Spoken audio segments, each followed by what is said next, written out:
예, 귀한 찬양 감사합니다. 우리 한 주 동안 잘 지냈는지 우리 앞뒤로 인사합시다. 한 주 잘 지내셨습니까? 보고 싶었습니다. 사랑합니다. 예. 네.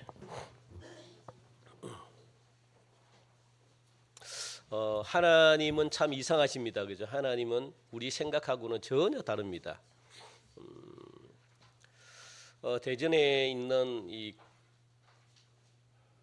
대전에서 지금 교회 중에 큰 교회, 그죠? 대전에서는 큰 교회입니다. 그래서 담임 목사 청빙이 있어서 3명의 목사님이 후보자로 설교를 했습니다. 그런데 2명의 목사님을 제하고 같이 사역을 했던 목사님이기 때문에 이 3명 중에 2명의 목사님은 제가 너무 잘 아는 목사님입니다. 그래서 그분 목사님이 이 청빙 받을 때 이 설교하잖아요. 3명 후보 중에 이제 설교를 하는데 제가 또 설교를 또 다 들어봤습니다. 그리고 2분 목사님을 내가 너무나 잘 알기 때문에 제 나름대로 이 목사님이 될 거다 제 나름대로 생각을 했습니다. 왜냐하면 제가 다 아니까 이분에 대해서도 잘 알고 이 목사님에 대해서도 잘 알고 너무 잘 아니까 그래서 이 목사님이 될 거다라는 생각을 갖고 제가 통화를 했습니다. 그런데 제 생각 반대로 이 목사님이 다른 목사님이 됐습니다. 제가 아는 다른 목사님이 저는 깜짝 놀랐습니다. 하나님은 제 생각하고 완전히 다르구나. 하나님이 보실 때 제 인간의 생각으로는 이 목사님이 훨씬 나아요.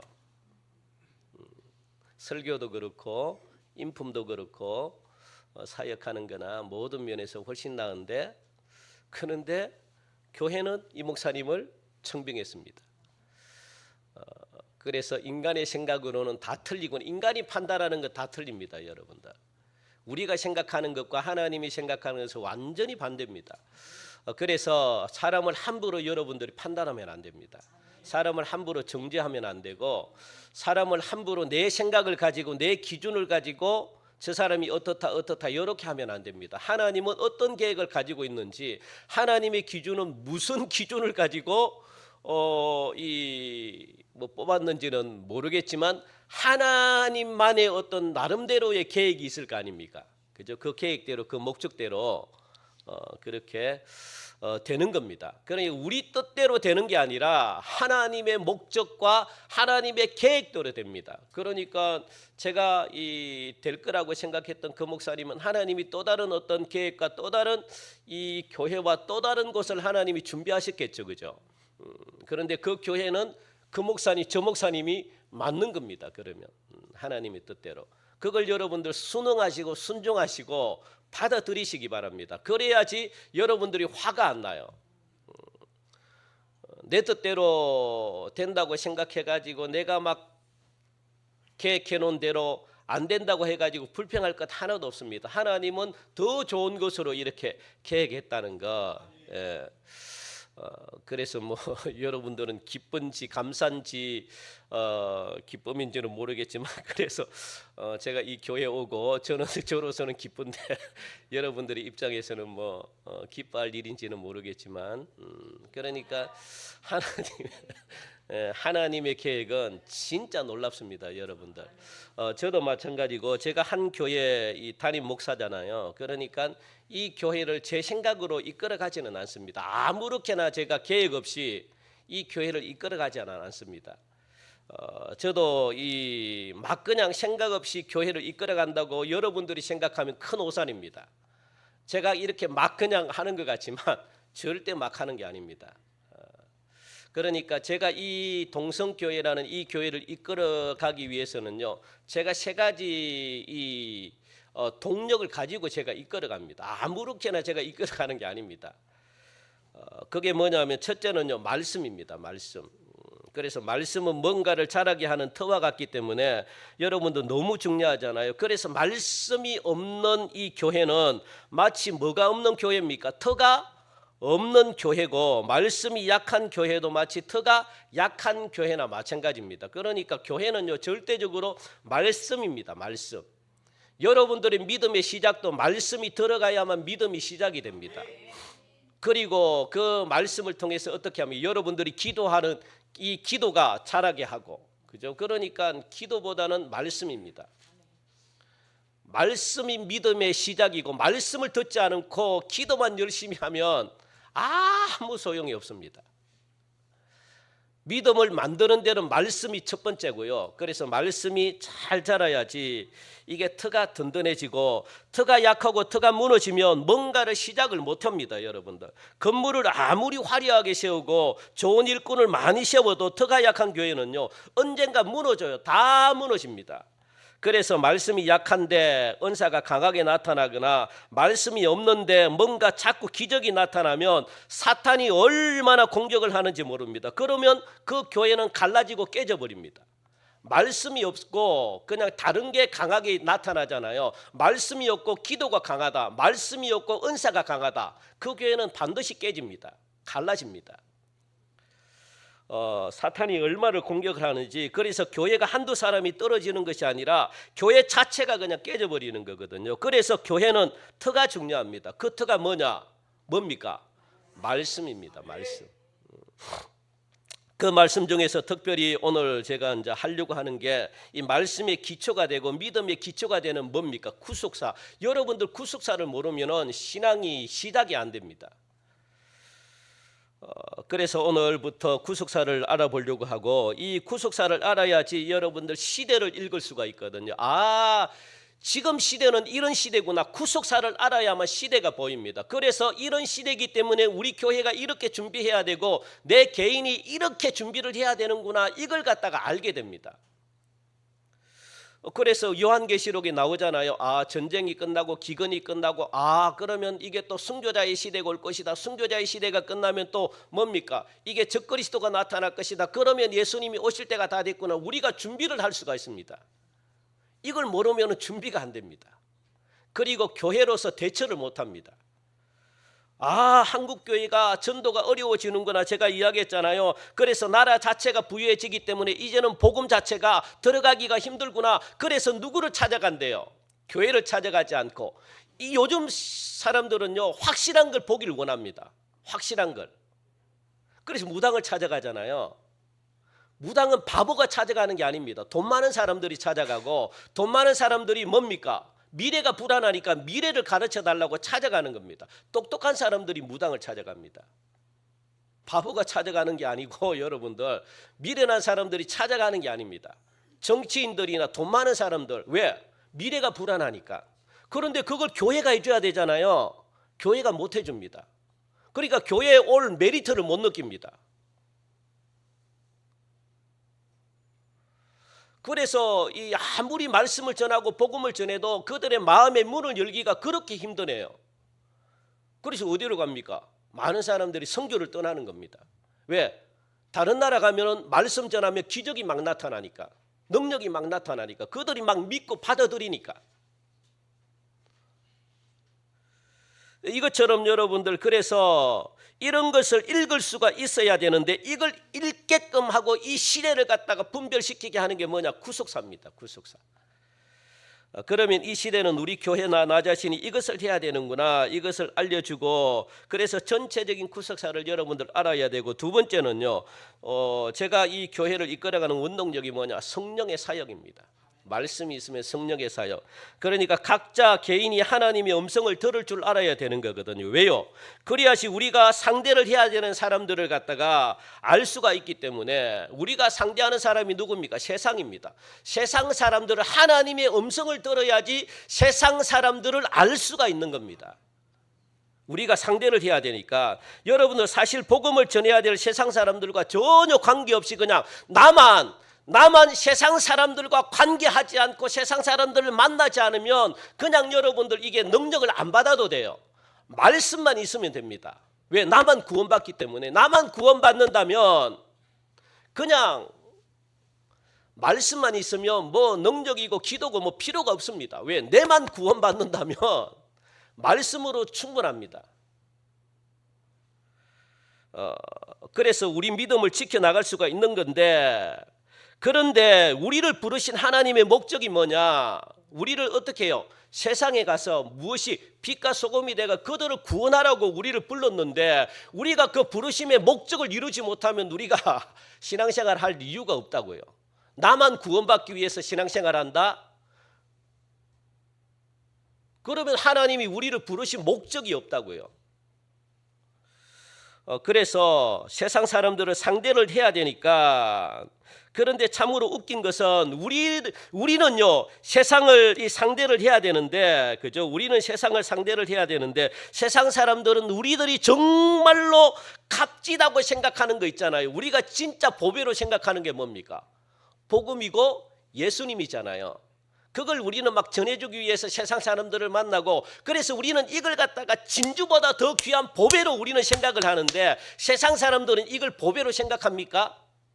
전혀 관심이 없습니다. 우리만 보배입니다. 우리만.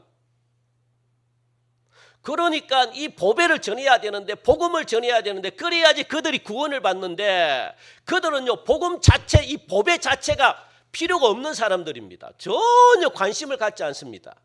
그러다 보니까 그들의 마음속에 이 보배를 좀 열게 해가지고 이걸 보여주게 해야 되는데, 그 과정까지 가기가 쉽겠습니까? 쉽지 않겠습니까? 여러분들, 이 보배를 보여주는 그 과정이 쉽겠습니까?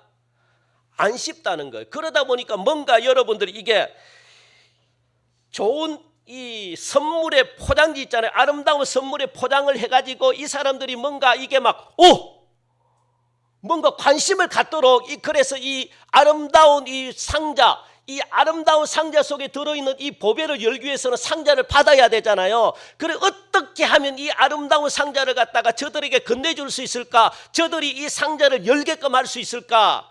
이게 우리의 숙제라고요, 여러분들. 안 그렇습니까? 그래야지 우리는 진짜 보배라고 알고 있는데, 이 보배가 세상 사람들은 보배로 여겨지지 않아요. 관심이 없습니다. 그죠? 여러분들의 입장에서는 여러분들의 남편분이나 아내분이나 자녀에게 야, 내가 믿는 예수님이 보배야, 이래가지고 이 보배를 갖다가 주고 싶은데 관심이 있어요? 솔직하게 괜찮아요? 없잖아요.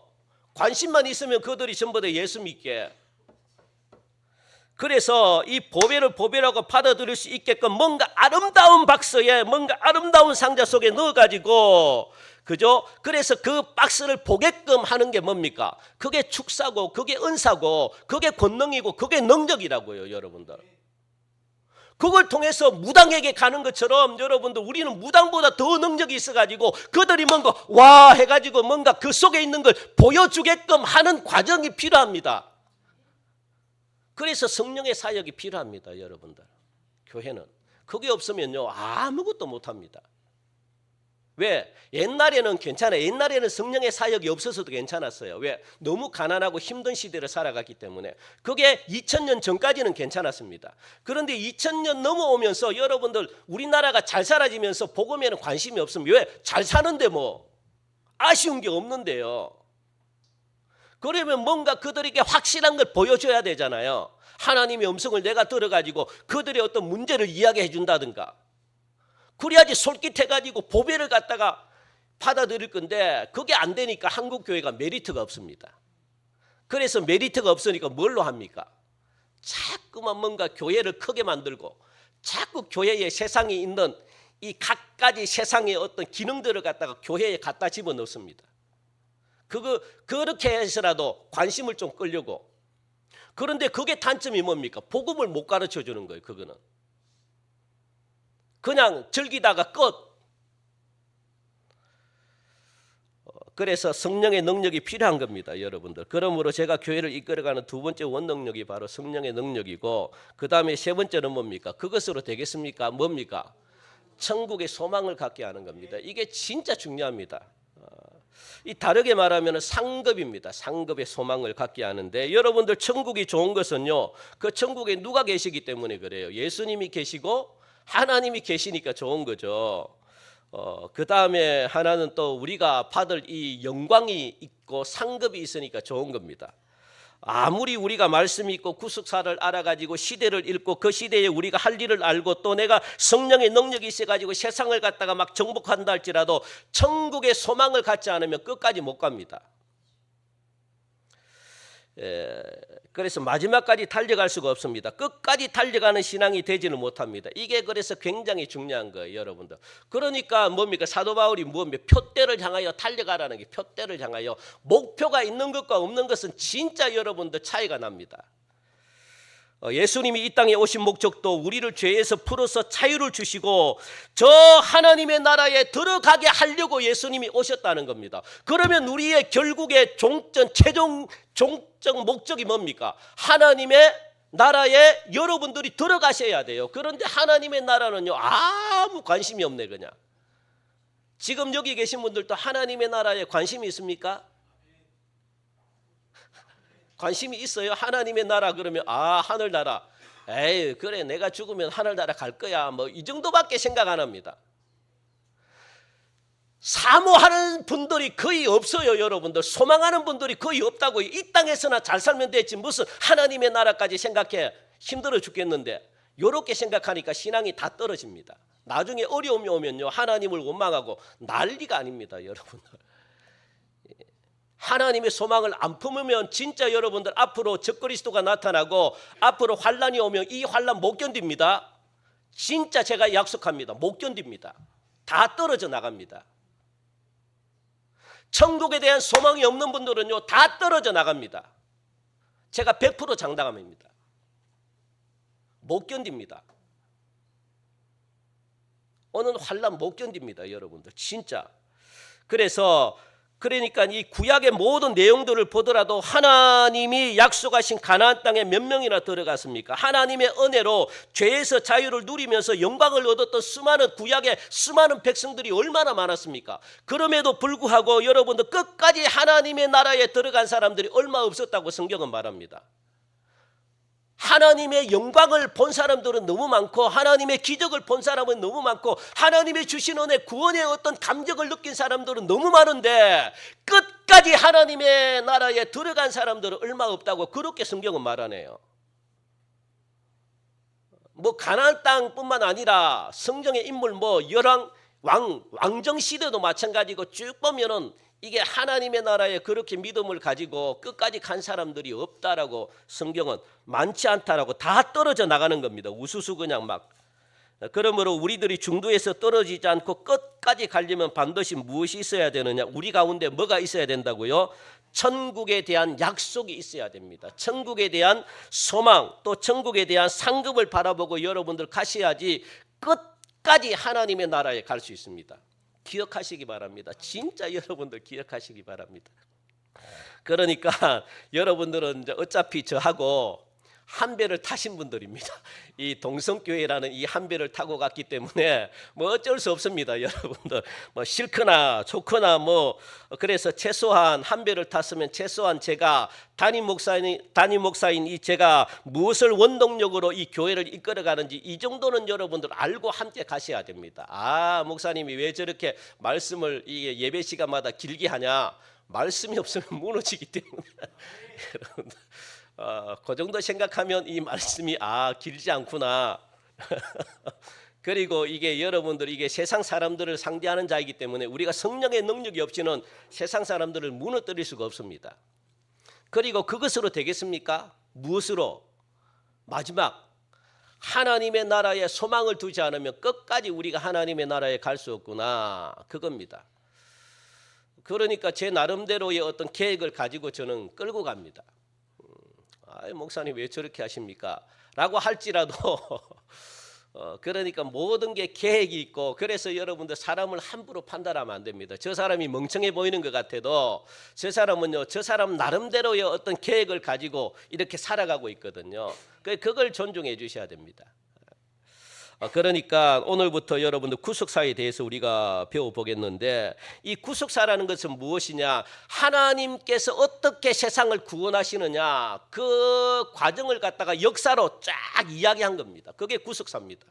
하나님이 이 세상을 왜 창조하셨고 하나님이 창조하신 목적이 뭐고 하나님이 이 세상을 어떻게 수많은 사람들을 갖다가 구원시키는가 그 과정을 갖다가 이야기하는 게 뭡니까? 구속사입니다. 그러니까 구속사를 여러분들이 알지 못하면 시대가 안 보입니다.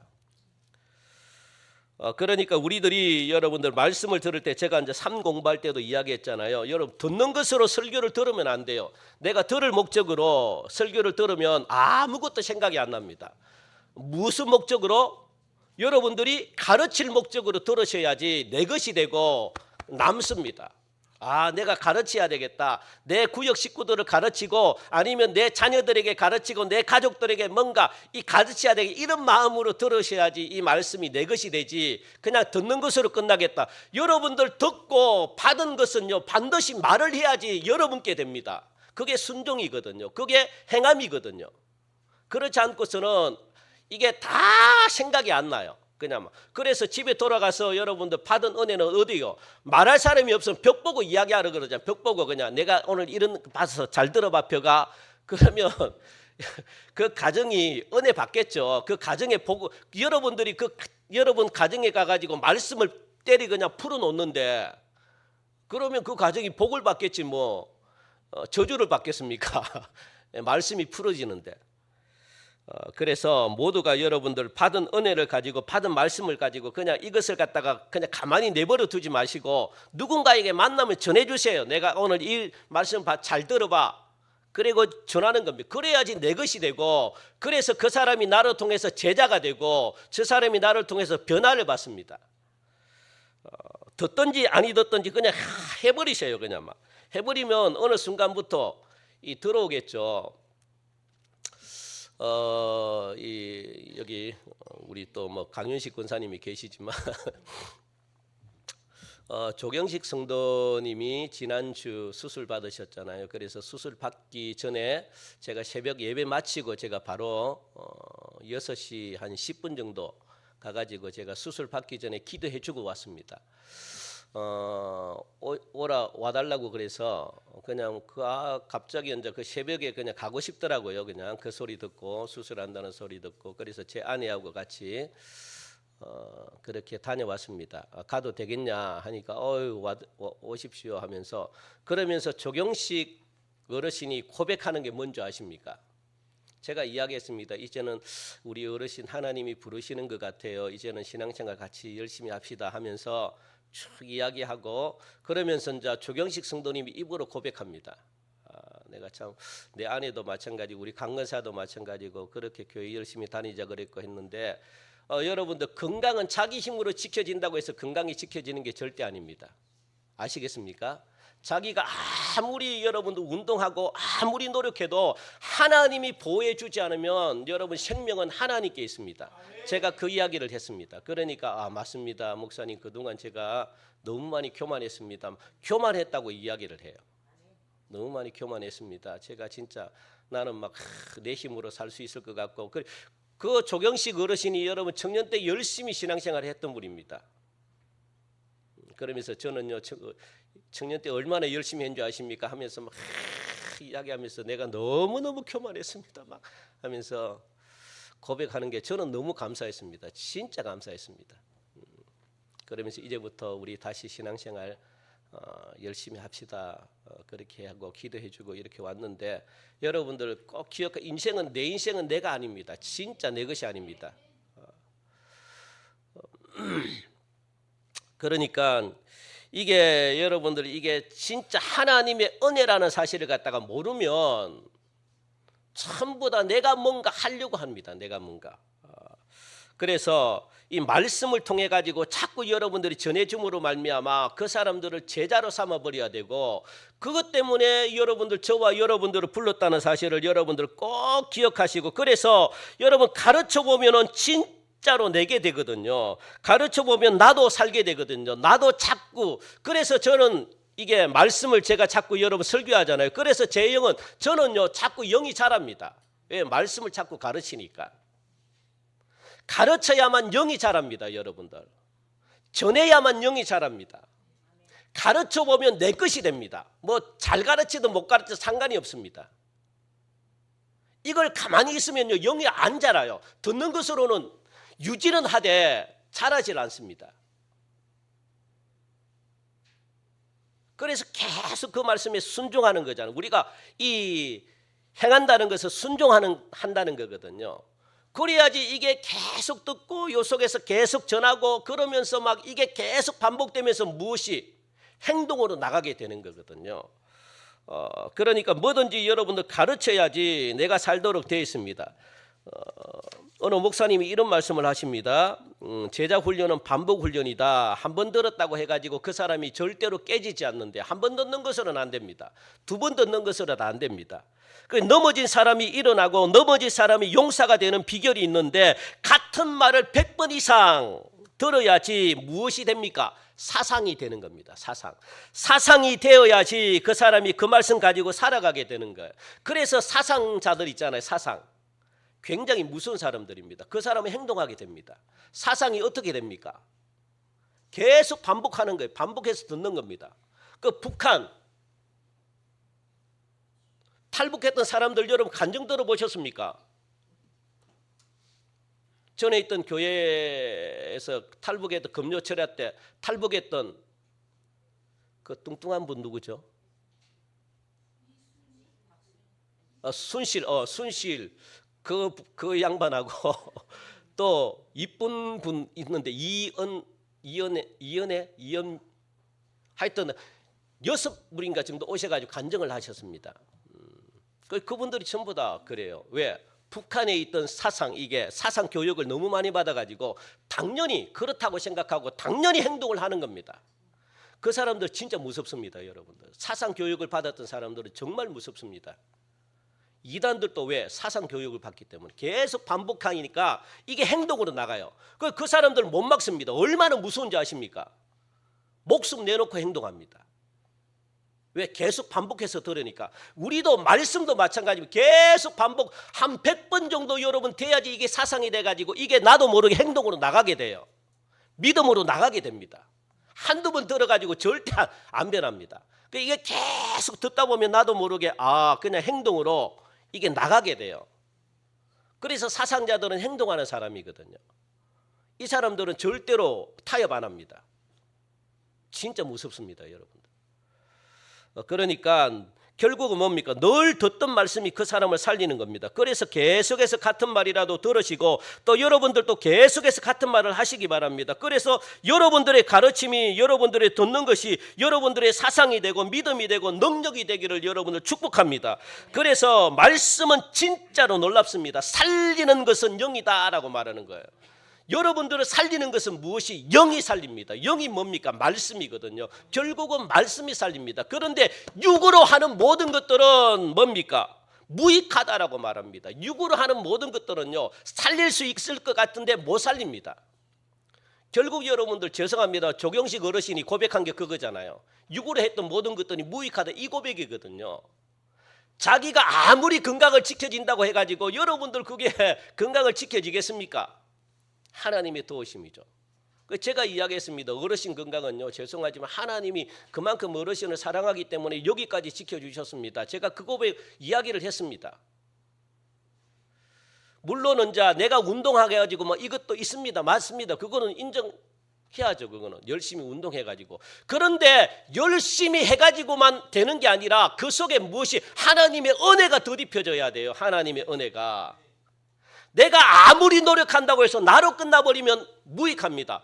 그 노력 속에서 무엇이 하나님의 은혜가 하나님을 찾아야 돼요. 하나님이 빠진 게 문제라고요. 하나님이 빠진 나의 노력, 하나님이 빠진 나의 어떤 열심, 하나님이 빠진 나의 어떤 그 모든 게 무익합니다.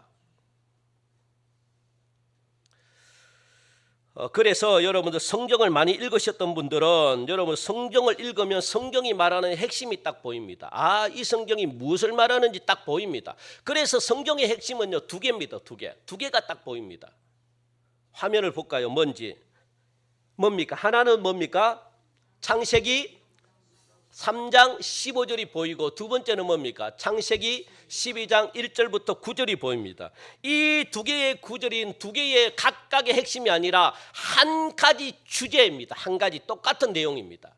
같은 내용인데 여러분들 창세기 15장 3장 15절 말씀은요 좀 두리뭉실하게 그냥 뭉뚱거려 가지고 하나님이 약속을 주셨다면 창세기 12장 1절부터 9절까지는요 창세기 3장 15절에 있는 이 약속을 좀 더 디테일하게 하나님이 풀어주셔서 약속하신 말씀입니다. 그래서 이것을 가지고 우리는 무엇이라 그럽니까? 구속사다라고 말합니다. 하나님이. 그리고 이걸 알아야지 여러분들 성경 전체가 풀립니다. 아시겠습니까? 그러니까 이 3장 15절은 우리 다시 한 번 더 읽어볼까요? 3장 15절 시작. 내가 너로 여자와 원수가 되게 하고 내 후손도 여자의 후손과 원수가 되게 하리니 여자의 후손은 내 머리를 상하게 할 것이요 너는 그의 발꿈치를 상하게 할 것이니라 하시고 성경 전체에 키를 쥐고 있는 핵심 구절이 바로 요 3장 15절 창세기 이 구절이 성경 전체를 열어서 보게 하는 핵심 구절입니다. 이게 구속사입니다. 하나님은 여기서부터 이 구약 전체를 갖다가 성경 전체를 여기서부터 풀어나가는 거예요.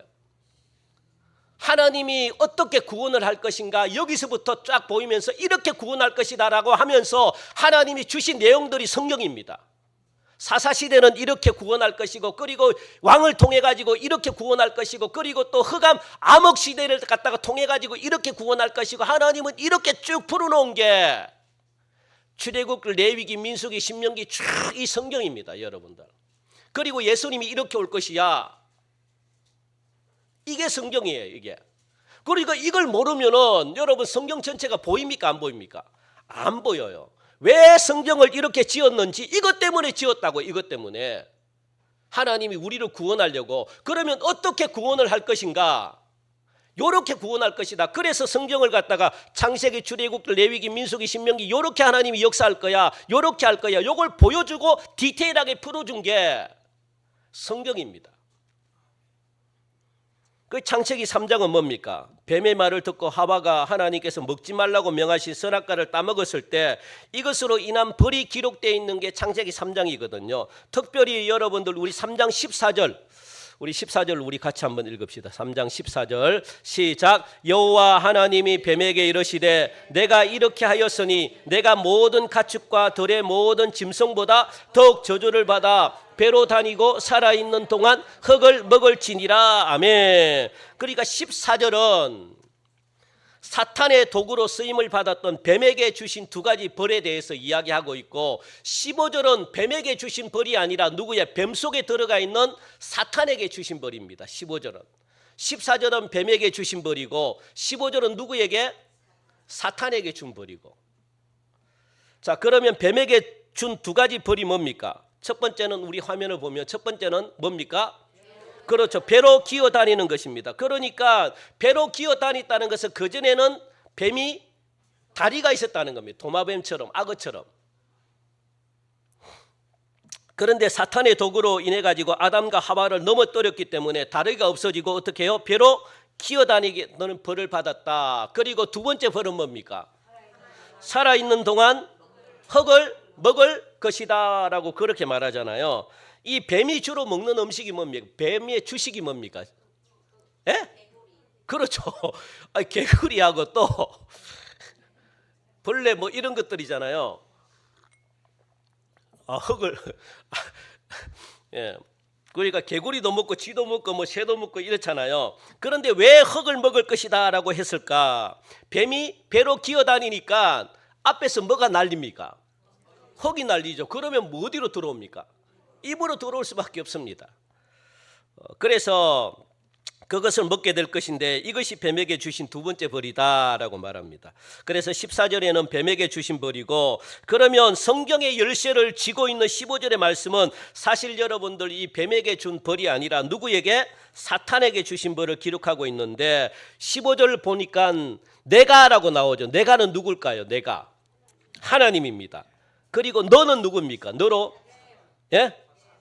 예, 누구요? 그렇죠. 뱀 안에 들어가 있는 사탄입니다. 사탄.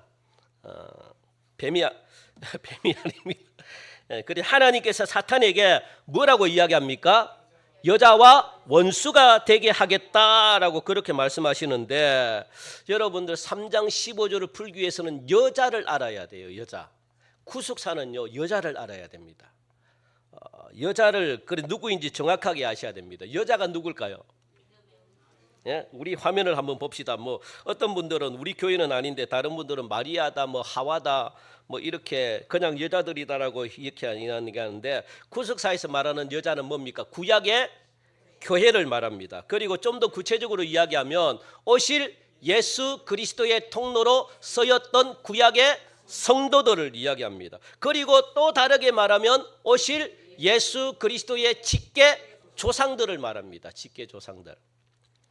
그래서 앞으로 여자들이다 그러면 믿음의 사람들을 이야기하면 됩니다. 믿음의 성도들이다. 더 구체적으로 이야기하면은 오실 예수님의 직계 조상들이다. 여러분들 직계 조상들이라고 했으니까 제가 예를 들어가 설명할게요. 제가 만약에 예수님이다라고 제가 이단이 아닙니다. 만약에 이제 제가 예수님이다라고 생각하고 그죠? 그러면 이 앞으로 오실 예수님이다라고 가정을 해보면 여자는 누굴까요? 저의 직계 조상이 누굽니까? 저의 위로부터는 저의 아버지일 거고, 그리고 또 올라가면 저희 할아버지일 거고, 또 올라가면 정조 할아버지일 거고, 또 올라가면 뭐 고조 할아버지일 거고, 이게 저의 직계 조상들입니다. 그러니까 작은 아버지고 큰 아버지고 큰 할아버지고 이런 사람이 아닙니다. 누구? 아버지, 할아버지, 고조, 뭐 정조, 고조 이런 분들입니다. 이런 분들이 누구라는 거예요? 이런 분을 통해서 누가 온다는 겁니까? 예수님이 오신다는 거예요. 예수님이. 그래서 우리는 예수님의 통로로 쓰임받는 도구라는 겁니다. 여러분들이 구약 성경을 읽다가 만나는 그래서 수많은 족보들이 있잖아요. 구약에 바로 족보들이 그런 의미입니다. 여자로 쓰임받은 의미입니다. 그분들을 통해서 이 족보를 통해 가지고 누가 오신다는 거예요? 예수님이 오시는 통로로 사용했다는 겁니다. 이 통로가 누구라는 거예요? 여자들이라는 거예요. 여자들. 이해가 좀 되십니까? 예? 예를 들어 창세기 5장에 나오는 이 아담의 족보가 있습니다. 우리 한번 보면은 이 창세기 5장에 보면은 이 족보가 여러분들 구체적인 족보가 이렇게 나오는데 창세기 5장에는 아담의 족보가 있습니다. 그러면 아담부터 시작해서 셋, 에노스, 게난, 마할렐랄, 야렛, 에녹, 무드셀랄, 라멕, 노아로 이렇게 이어지는 족보가 있거든요. 그게 여자의 족보입니다. 예수님이 오실 통로. 그리고 또 창세기 11장에도 노아의 아들, 이제 노아에서부터 끝났으니까 5장은요. 그래서 11장에 보면 노아의 아들들의 족보가 쭉 나오거든요. 그죠? 그리고 또 룻기 4장에는 누가 나옵니까? 유다의 아들들의 족보가 쭉 나오고 마태복음의 1장에는 또 예수님의 족보가 쭉 나옵니다. 그래서 여기서 그래서 이 여자를 이해해야지 구속사의 시작이 되는 거거든요. 이걸 알고 다시 한 번 더 창세기 3장 15절을 보면은 하나님께서 사탄에게 오실 예수 그리스도의 통로로 쓰였던 구약의 성도들, 즉 이 성도들이 누구라는 겁니까? 여자와 원수가 되게 했다는 거예요. 이 성도들을 누구의 여자와 이 성도들이 여자인데 이 성도들이 누구와 원수가 됐다는 거예요? 사탄과 원수가 되게 했다는 겁니다. 사탄과 원수가 되게 했다. 그죠?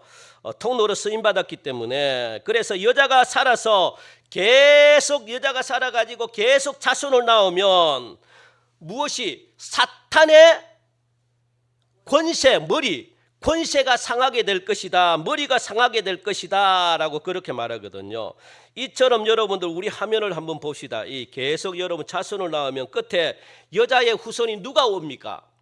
예수가 오시기 때문에 그러면 예수가 오면 성경에 보니까 무엇한대요? 여자의 후손은 내 머리를 상하게 할 것이다. 그러니까 내가 누구라 그랬습니까? 사탄의 머리를 상하게 할 것이다. 누가? 예수가 와가 누구를 통해서? 이 여자의 후손을 통해 가지고 여자의 후손이 자꾸 낳고 끝까지 가면은 누가 태어납니까? 여자의 후손인 예수가 태어난다는 겁니다. 그러면 그 예수가 어떻게 해요? 누구의? 사탄의 머리를 상하게 할 것이다. 그러니까 성경은요, 성경에서 말하는 머리는 보통 무엇을 상징합니까? 권세, 힘을 상징합니다. 권세, 힘. 결국은 예수님이 오셔가지고 사탄의 권세를 깨뜨릴 것이다. 사탄의 능력을 다 빼앗을 것이다. 라고 그렇게 지금 예수님이 말씀하시는 겁니다. 누가 여자의 후손인 예수가 오면 그죠? 이처럼 사탄의 권세를 깨뜨리고 그 가운데 종로로 타는 자들을 갖다가 건지시기 위해서 그 다음에 화면을 보면은 건지시기 위해서 누구를 남겨놨다는 거예요? 여자를 남겨놓을 수밖에 없습니다. 그래야지 남겨준 그 여자를 통해 가지고 계속 낳고 해가지고 어디까지? 예수까지 가게 되는 겁니다. 그래서 예수님이 오셔야 되는 거예요. 이게 뭡니까? 구속사입니다. 구속사. 그래서 예수가 올 때까지 성경이 지어진 거예요. 이것 때문에. 이걸 갖다가 풀어놓은 게, 상세하게 풀어놓은 게 성경입니다. 예수님은 요렇게 올 것이야, 요렇게 올 것이야. 그래서 나라들이 어떻게 막 타락하고 그리고 서로 자기들끼리 싸우고 요런 시대가 지나가지고 예수의 요런 시대가 올 것이야, 요렇게 설명하는 겁니다. 결국은 3장, 창세기 3장 15절을 갖다가 어떻게 해요? 너무 구체적으로 푸는 게 성경입니다. 좀 이해가 되십니까? 그래서 여자를 남겨가지고 여자의 후손을 보내시겠다라고 하는 약속이 3장 15절입니다. 내가 여자를 후손을 보내겠다. 그래서 화면을 한번 봐야 돼요. 그래서 사탄, 여자와 원수되게 하겠다라는 뜻은요. 그래서 사탄은 계략이 뭡니까? 사탄의 계략은 무조건 여자를 죽여야 됩니다. 무조건 여자를 핍박해서 하나님을 떠나게 만들어야 됩니다. 믿음을 못 갖게 그래야지 예수가 못 옵니다. 대가 끊어지죠. 사탄의 계략은요, 어떻게 해서든지 하여튼 믿음의 조상이 되는 이 믿음의 성도들을 어떻게 해서든지 끊어버려야 돼요. 끊어버려야 돼요. 옛날이나 지금이나 마찬가지입니다. 이거는 지금도 마찬가지입니다. 여자의 후손이 누굽니까? 성도들을, 믿음이 있는 성도들은 어떻게든지 하여튼 유혹해서라도 끊어버려야 돼요. 이게 사탄의 계략입니다. 그런데 하나님은요, 어떻게 해요? 어떻게 해서든지 하나님은 여자를 남겨가지고 무엇을 오게 만들어야 됩니까? 예수가 오게 만들어야 됩니다. 어떻게 해서든지 믿음의 사람을. 그래서 하나님은 무엇이라고 이야기합니까? 내가 어떻게 해서든지 믿음의 여자를 갖다가 내가 남겨가지고 여자의 후손인 예수를 보내주겠다. 하나님이 하신 약속입니다. 이 약속. 이걸 적어놓은 게 성경입니다. 어떻게 해서든지 내가 여자를 갖다가 보내주겠다. 그런데 사탄은 어떻게 해서든지 뭡니까? 여자를 끊어버리겠다. 하나님을 떠나게 만들겠다. 이것과 지금 싸우는 겁니다. 그래서 사탄은, 읽읍시다. 시작. 사탄은 여자와 원수가 되어서 여자를 끊어버리려고 하지만 하나님은 여자를 남기고 보존할 것이다. 이게 하나님의 약속입니다. 그래서 너희들을 이렇게 구원하겠다. 예수를 보내가지고 마귀 사탄을 박살내버리고 너희들을 내가 구원하겠다. 이것은 약속이다 라고 말하는 겁니다. 이게 성경이라는 거예요. 성경. 이게 구속사입니다. 그래서 사탄의 머리를 박살낼 때까지, 예수가 오셔가지고 십자가에서 사탄의 머리를 박살낼 때까지 내가 너희들을 보존해 주실 것이다. 그에 대한 약속을 하나님이 우리에게 주신 겁니다. 그러니까 그 약속을 우리는 붙들고 가는 겁니다. 그래서 하나님의 자녀들은요, 어떤 권세 앞에 눌릴 수가 없고 사탄이 우리를 무너뜨릴 수가 없다는 것, 이 확신을 가지셔야 되고, 사탄은요, 이 확신을 자꾸 흔들게 만듭니다. 야, 하나님이 가짜야. 야, 하나님이 그 말을 믿어. 야, 이 바보야. 야, 이 바보. 네가 지금까지 오면서 하나님이 너에게 축복 준 거 봤냐? 자꾸 이렇게 흔듭니다. 사탄은. 그러므로 창세기 3장 15절인 이 한 구절이 성경 전체의 열쇠가 돼가지고 이 한 구절 때문에 성경을 지금 풀어놓는 겁니다. 쭉. 좀 이해가 되시죠? 예?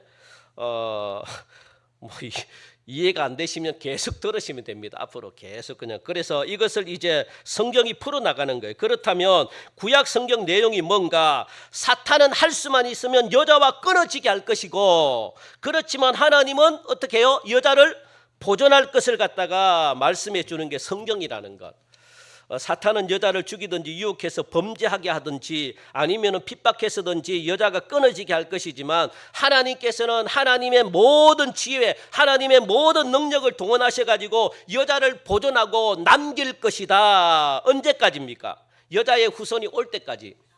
십자가에서 사탄의 권세를 깨뜨리고 그 가운데 죄의 종로로 타는 자들을 건지실 때까지. 그래서 예수님이 십자가에 돌아가셨잖아요. 그래서 예수님은요, 헤롯이 그렇게 헤롯이 누굽니까? 사탄의 조종을 받는. 그래서 헤롯을 통해 가지고 사탄을, 이 여자를 끊으려고 했습니다. 그리고 또 바로를 통해 가지고 모세를 끊으려고 했습니다. 모세를 얼마나 죽이려고 했습니까? 그리고 예수를 얼마나 죽이려고 했습니까? 그럼에도 불구하고 하나님의 계획은 뭡니까? 남겨가지고 보존할 것이다. 지킬 것이고, 그래서요, 끝까지 하나님은요, 끝까지 예수님을 지켜주고 모세를 지켜줍니다. 그리고 무릎 꿇지 않았던 바알에게 무릎 꿇지 않은 7,000명을 남겨둬가지고 그 믿음의 사람을 하나님이 끝까지 보존해주고, 그래도 세상이 죄악으로 멸망할 수밖에 없지만 아브라함을 지켜주고, 여러분들 롯을 지켜주고, 항상 믿음의 사람을 지켜줍니다. 그 사람들을 통해 가지고 어떻게 합니까? 예수의 후손을 만들어야 되니까. 하나님의 약속입니다. 절대로 여러분 끊어지지 않습니다. 그게 창세기 3장 15절로부터 시작하는 구속사의 시작입니다. 그게 풀려야지 성경이 전체적으로 풀어지는 겁니다. 그걸 설명해 놓은 책이 바로 성경이라는 거. 그렇다면 여러분들, 최초의 여자는 누굴까? 최초의 여자. 야, 할렐루야, 잘하시네. 아담입니다. 아담. 어떤 분들은 최초의 여자 그러니까 하와는 맞습니다. 최초의 여자입니다. 그러니까 남자 여자 할 때 성별적인 여자는 하와인데 구속사에서 말하는 여자는 아담입니다. 아담. 그래서 이 아담은 죄를 세상에 불러들인 장본인이기도 하지만 또 은혜로 오실 예수 그리스도의 통로인 최초의 여자가 누구냐? 아담입니다. 그래서 창세기 4장에 보니까 최초의 여자인 아담이 두 아들을 낳았는데 그 형의 이름은 누구라고요? 가인이고 아우의 이름은 누굽니까? 아벨이다. 그런데 아담이 몇 년 동안 살았느냐? 800년 동안 살면서 자식을 여러분들 둘만 낳았겠습니까? 그 사람들이 질문을 하는 거예요. 그 둘만 낳았다는데 그러면 세상 사람들은 얼마나 어떻게 생겨졌냐? 여러분들 800년 동안 살면서 아담이 2명만 낳았겠습니까? 하나님이 아담에게 무엇이라고 이야기했습니까? 생육하고, 그렇죠. 번성을 얼마나 많이 낳았겠습니까? 번성하고 1년에 막 한 몇 명씩은 못 낳고 1년에 한 명씩만 낳아도, 예? 몇 명입니까? 800명입니다. 그런데 그 800명이 자기들끼리 또 여러분들 급수기하적으로 인구가 엄청나게 늘어납니다. 우리가 생각하는 뭐 2명이고, 말이 그냥 왜 2명, 가인과 아벨 2명을 이야기했느냐? 여러분들 기억하시기 바랍니다. 가인은 뭡니까? 가인은 여자가 아닌 자의 대표를 가인이라고 했기 때문에 대표성을 띈 겁니다. 그 세상의 대표가 누굽니까? 가인. 그리고 이 가인의 반대, 이 여자의 대표는 누굽니까? 아벨. 그래서 2명을 이야기한 거지. 엄청난 많은 자녀들을 낳았습니다. 생각 이상의. 그래서 그 자녀들이 또 낳고 또 그 자녀들이 또 낳고 또 기하급수적으로 늘어납니다. 그러니까 인구가 몇 명인지 모릅니다. 그리고 그 인구가 한 곳에 살았겠습니까? 다 퍼져 살았죠. 땅덩어리도 좋은데 그냥. 그리고 또 에덴 동산에 쫓겨났기 때문에 그래서 여러분들 이게 가인은 농사하는 자였기 때문에 땅의 소산으로 제물을 삼아 여호와께 드렸고 아벨은 양치기로서 양의 첫 새끼에 그 기름으로 제사를 드렸다라고 성경은 말합니다. 그런데 문제는 뭡니까? 하나님께서는 누구의 제사만 받았다는 거예요? 예, 아벨과 그의 제물은 받으셨고 가인과 그의 제물은 하나님이 받으시지 않았네요. 그것 때문에 누가 분노했습니까? 가인이 엄청나게 화를 냈대요. 분노했대요. 여러분 오늘날도 마찬가지입니다. 많은 사람들이 예배를 드렸는데 어떤 사람의 예배는 받으시고 어떤 사람의 예배는 안 받으십니다. 그리고 또 많은 사람이 하나님께 찬양을 드렸는데 어떤 사람들의 찬양은 받으시고 어떤 사람들의 찬양은 안 받으십니다. 또 많은 사람들이 헌금을 했는데 어떤 사람의 헌금은 받고 어떤 사람의 헌금은 안 받습니다. 오늘날도 마찬가지입니다. 여러분들.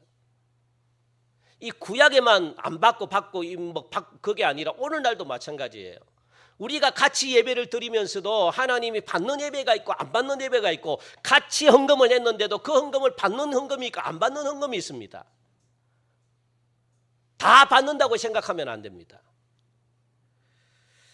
왜 그러면 여러분들 가인의 이 아벨의 제사만 받으시고 가인의 제사는 받지 않을까? 여기에 대해서 많은 해석들이 있습니다. 어떤 분들은 가인은 피가 없는 예배를 드렸다. 그러니까 짐승으로 예배를 안 드렸다는 거예요. 짐승으로 예배를 드려야 되는데,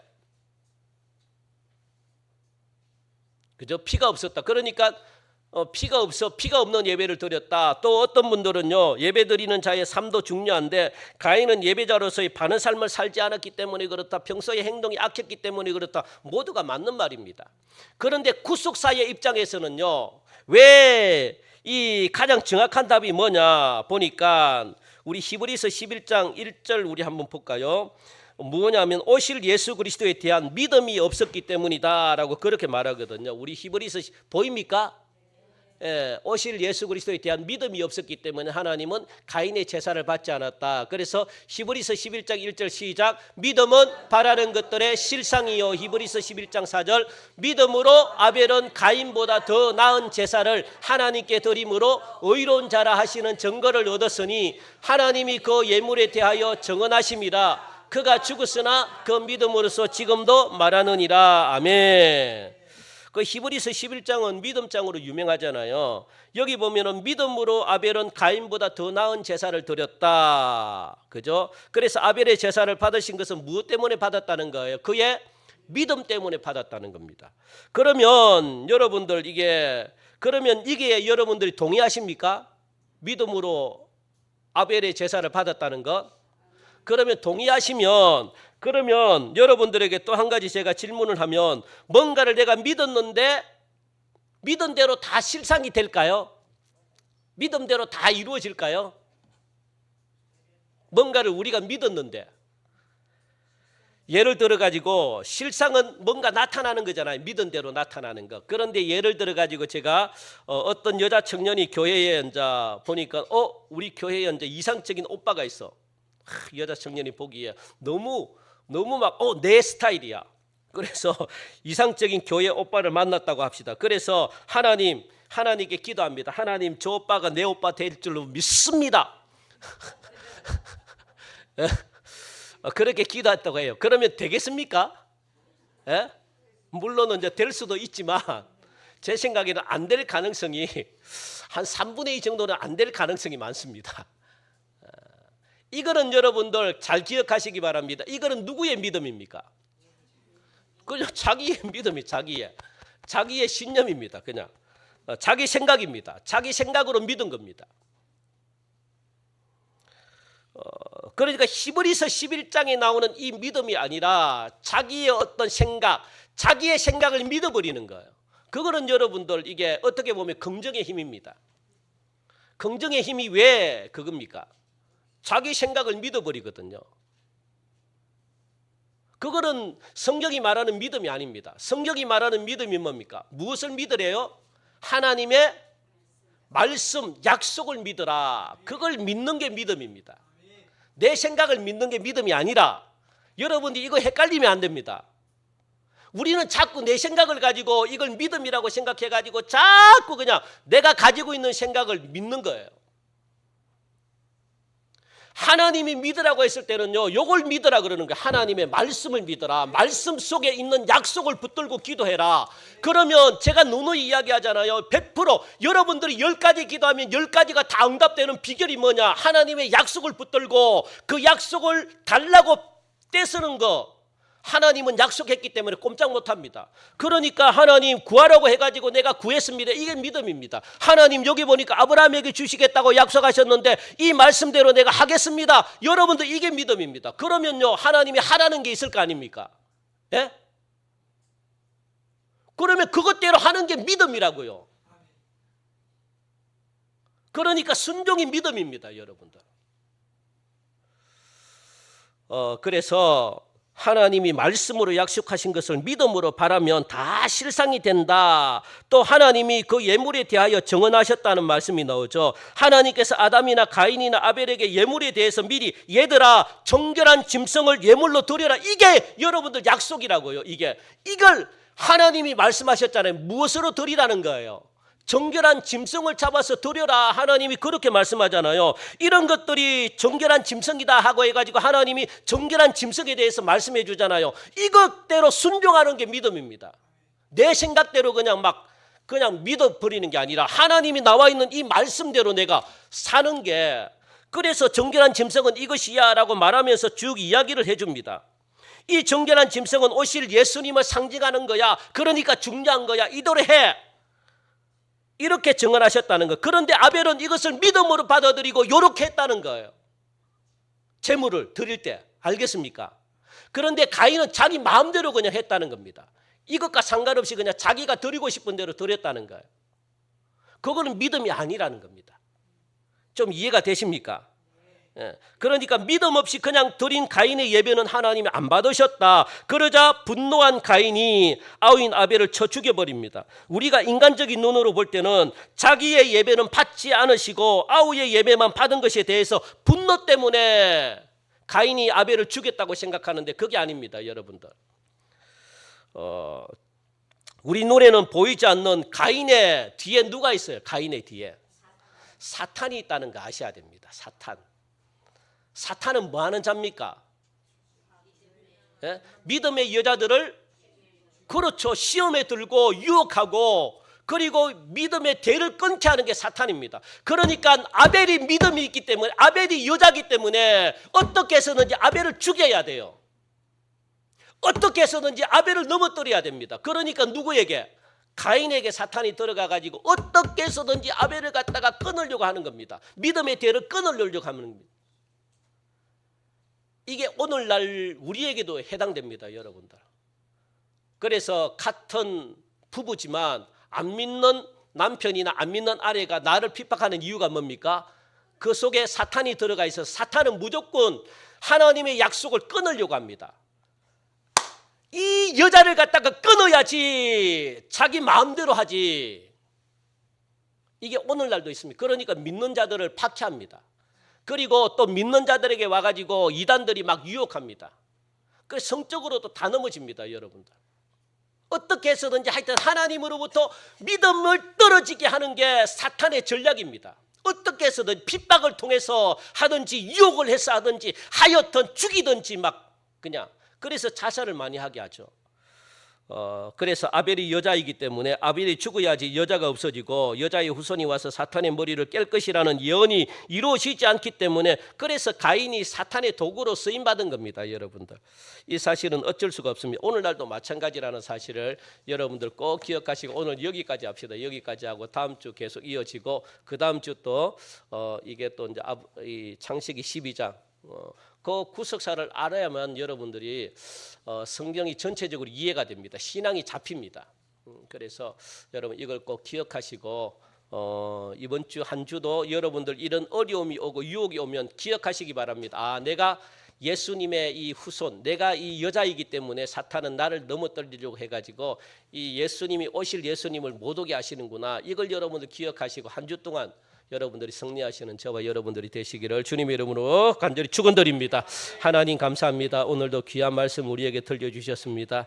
이 말씀 붙들고 한 주 동안 승리하게 하시고, 그러나 내 믿음대로 살지 않도록 도와주시고, 내 믿음이 무엇이고 하나님이 원하시는 믿음이 무엇인지 우리가 잘 분별하게 하시사 하나님의 약속을 붙들며 믿는, 그래서 하나님의 방법대로 쓰임받는 그런 우리 살아가는 성도들 되게 축복하여 주시옵소서. 감사하며 예수님의 이름으로 기도하옵나이다. 아멘. 우리 다 함께 일어나셔서 우리 찬양하시면서 우리 예물 드리도록 하겠습니다.